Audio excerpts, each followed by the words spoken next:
Storm Florence, epic amounts of rain unloaded on Carolinas. U.S. East Coast communities face epic amounts of rainfall from Tropical Storm Florence, which has been linked to at least 11 deaths. It has caused catastrophic flooding since arriving as a Category 1 hurricane on Friday.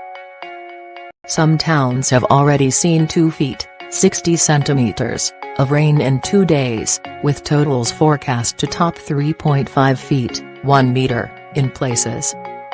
It is feared that more communities could become deluged as the storm crawls west at only 2 miles per hour, 3 kilometers per hour. This system is unloading epic amounts of rainfall, in some places measured in feet and not inches, North Carolina Governor Roy Cooper said on Saturday. He urged against residents attempting to return home, warning that all roads in the state are at risk of floods. A disaster has been declared by U.S. President Donald Trump in 8 counties in North Carolina, a move that will help free up federal funding for recovery efforts. The president may travel to the region next week, the White House says. What do we know of the victims? 11 people have died as a result of Florence, the Associated Press reports, quoting officials. Among the fatalities in North Carolina. In South Carolina, a 62-year-old woman died when her car hit a tree that had fallen across a road in the town of Union. 2 others died in the state from carbon monoxide poisoning caused by a generator inside their home, according to a local coroner. The storm in numbers. Read more about its impact. How bad is the damage? The storm is still leaving a path of destruction across the 2 states, despite its top sustained wind speeds weakening to 45 miles per hour. About 1 million customers in the 2 states are without power, the New York Times reports. A spokesman for the South Carolina Highway Patrol warned on Saturday that conditions remain treacherous on roads. You know, the areas that don't have power, it's hard to see the power lines in the roadway, said Trooper Bob Burrs. In Fayetteville in North Carolina, officials warned people living by swollen rivers that the worst was yet to come. If you are refusing to leave during this mandatory evacuation, you need to do things like notify your legal next of kin because the loss of life is very, very possible, Mayor Mitch Colvin said.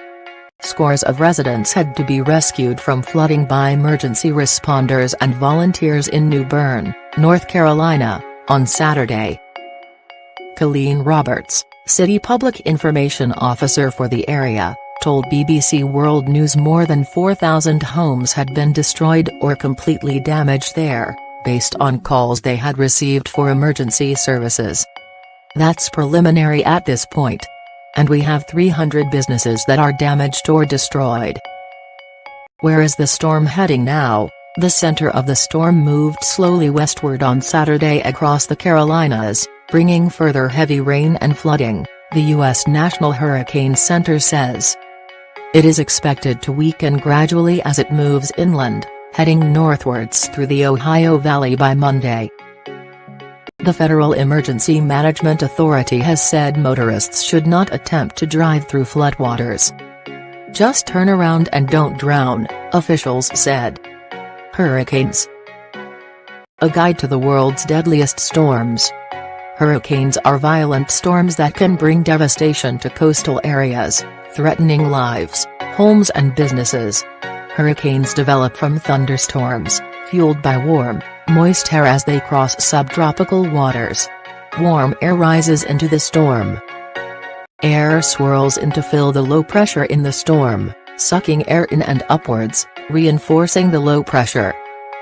The storm rotates due to the spin of the Earth, and energy from the warm ocean increases wind speeds as it builds. When winds reach 119 kilometers per hour, 74 miles per hour, it is known as a hurricane, in the Atlantic and Eastern Pacific, or a typhoon in the Western Pacific.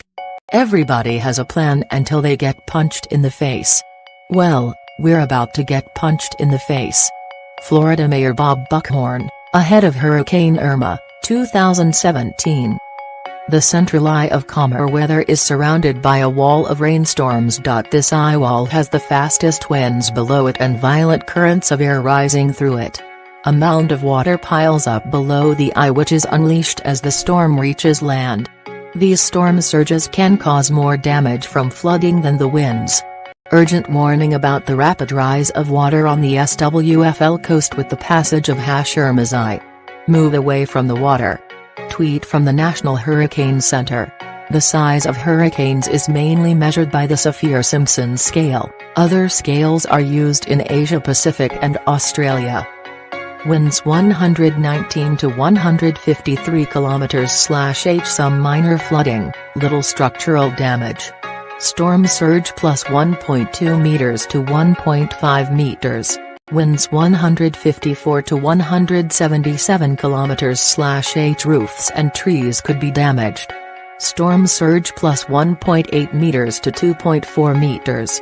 Winds 178 to 208 km/h. Houses suffer damage. Severe flooding. Storm surge plus 2.7 meters to 3.7 meters. Hurricane Sandy, 2012, caused $71 billion damage in the Caribbean and New York. Winds 209 to 251 km/h. Some roofs destroyed and major structural damage to houses. Storm surge plus 4 meters to 5.5 meters. Hurricane Ike, 2008, hit Caribbean islands and Louisiana and was blamed for at least 195 deaths. Winds 252 km/h plus serious damage to buildings, severe flooding further inland. Storm surge plus 5.5 meters. Hurricane Irma, 2017, caused devastation in Caribbean islands, leaving thousands homeless. For everyone thinking they can ride this storm out, I have news for you, that will be one of the biggest mistakes you can make in your life. Mayor of New Orleans Ray Nagin ahead of Hurricane Gustav, 2008. Click arrow to proceed. Loading. Swipe to progress. Go back to start. Are you in the area? If it is safe to do so, please tell us about your situation by emailing javiersay@bbc.co.uk. Please include a contact number if you are willing to speak to a BBC journalist. You can also contact us in the following ways.